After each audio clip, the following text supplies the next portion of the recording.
বন্ধুরা তোমরা দেখতে পাচ্ছ আমাদের মিস্ত্রি দাদা কত মনোযোগের কাজ করছে। আজকে আমাদের সাইড এবং শাটারিং দুটোই কাজ হলো।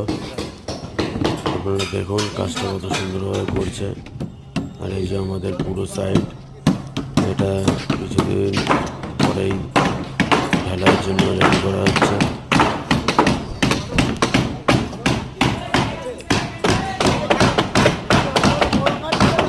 মিস্ত্রি ভাইরা খুব সুন্দরভাবে আমাদের সঙ্গে সহযোগিতা করছে। পুরো এরিয়া 3000 স্কোয়ার ফুটের। দেখুন কিভাবে শাটারিং করতে হয়, কীভাবে কি কোথাও কোনো ভুল ত্রুটি হলে সেটাও অবশ্যই কমেন্ট শেয়ার করে জানাবেন। আর আমাদের মিস্ত্রি ভাইদের জন্য একটা লাইক অবশ্যই করবেন। থ্যাংক ইউ বন্ধু। আপনারা দেখুন